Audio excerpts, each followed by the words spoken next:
Ассалаумалейкум, құрметті достар. Менің есімім Ғани Байғариұлы.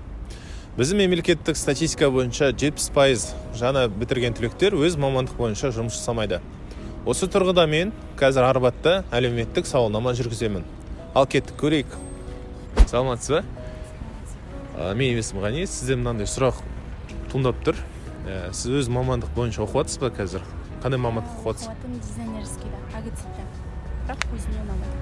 Нешінші курс? Нешінші курс? Болашақта қандай мамандық бойынша жұмыс атқарасыз? Болашақта дәрігер болғым келеді. Дәрігер? Хирург болғым келеді. Хирург? Сонда оған кеш болып кетті ме, либо көреміз. Осыны бітіріп алғаннан кейін соған тапсырамын деген ойдамын. Сіз дизайнер бітіріп, тағы да медицинскийға тапсырасыз, иә? Бұны, получается, сіз өзіңіз таңдаған жоқсыз? Әкешіңіз таңдады, иә? Рахмет онда. Сіз мамандығыңыз кім? Мамандығым не бітіргенмін? Иә. Мен факультет философия политологии бітірдім. Отделение философия. Қазір қандай жұмыс атқарасыз? Бухгалтер. Бухгалтер-калькулятор, иә. Филологтан бухгалтер болып кеттіңіз? Философтан. Философтан бухгалтер болып кеттіңіз, иә? Иә. Не үшін соны айта аласыз ба? Неге?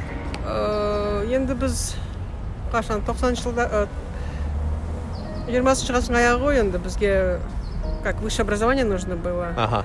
Поэтому мы заканчивали тут. Все равно я проработала где-то год максимум по своей специальности, но я поняла, что это не мое. А потом перешли на бухгалтера, да? Нет, это было не сразу, я много профессий перепробовала. Қазіргі енді жұмыс істегенім бухгалтер-калькулятор. Өзіңізге ұнай ма қазір жұмыс істейсіз? Иә. Тамаша онда. Рахмет сізге. Сәттілік тілеймін. Сіз мамандығыңыз қандай бітірген? Авиаперевозки. Авиаперевозки. Қазір кім болып жұмыс атқарып жатсыз? Қазір курьер болып жұмыс істеп жатырмын. Неге ауысып кеттіңіз? Ол мамандық менің ойымда андай болмады. Оқу барысында ма? Оқу барысында. Бітірдіңіз, жұмыс істеп көрдіңіз ба сол авиаперевозка? Жұмыс істеп көрмедік. Жұмыс істемедік. Жағдайға байланысты солай оқыдық. Сіз өзіңіз таңдадыңыз ба авиаперевозка? Или грантқа түсіп кеттіп? Грантқа түсіп кеттім сол. Содан кейін бітірдіңіз, иә? Оқу барысында ұнаған жоқ, иә? Сіз қандай мамандық бітірдіңіз? Мен эстрадный вокал мамандығын бітірдім, музыкальный. Қазір сол мамандық бойынша жұмыс атқарасыз ба? Қазірге бұлай ресторандарда, бірақ официально мемлекеттік жұмыс істеп жатқан жоқпын. Не себеп? Табу қиын ба, әлде? Иә, өкінішке орай. Табу қиын, орналасу қиын. Сіз өз мамандығыңыз ұнай ма негізі? Өз мамандығым әрине ұнайды. Бірақ жұмыс табу қиын болып тұр. Жұмыс табу қиын. Жақсы. Табуыңызға сәттілік тілеймін. Рахмет. Ассалаумалейкум. Сіз қандай мамандық бітірдіңіз? Астраханский универ, IT-программирование. Қазір қандай жұмыс атқарып жатсыз? Банкте жұмыс жасап. Финансист болып кеттіңіз, иә? Болып кеткенде енді образование жоқ, бірақ финанс жағынан жұмыс істеп жатырмын. Неге IT бойынша жұмыс атқармадыңыз? Бірінші табылған жұмыс осы болды да. Қазір жақсы кетіп жатыр. Негізі ұнады ма IT или? Ұнағанда, иә, ұнады. Өзім таңдап түскен нем оқуым. Мамандыңыз, иә? Бірақ финансист болып кеттіңіз, иә? Азынан шықпақ болғаннан кейін осы жақта жұмыс. Финансист жақсырақ, иә? Чем IT-ден гөрі? IT-де жұмыс істеп көрген жоқпын дейді, салыстырып айтатындай.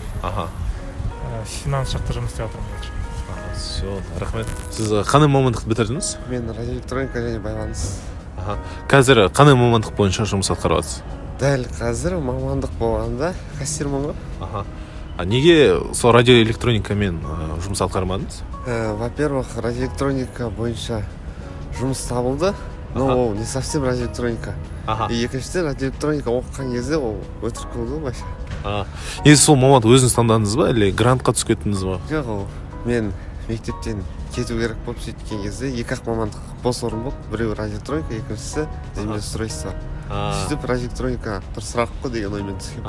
Негізі кім болғыңыз келді? Негізі мұғалім, құдайға қаласа келесі жылы оқып жатырмын. Мінекей, құрметті достар, сауалнамамыздың соңына жеттік. Қорытындылай келем. Дұрыс мамандық таңдамау бойынша бірінші себеп бұл басқа біреулердің көмегі арқылы түскен мамандық, екінші грантқа бола түскен мамандық, үшінші ол мамандық қазіргі сұранысқа ие емес мамандық болып шығады. Сондықтан сіздер өз мамандықты дұрыс таңдау бойынша осы 4 сұраққа жауап беру керексіздер.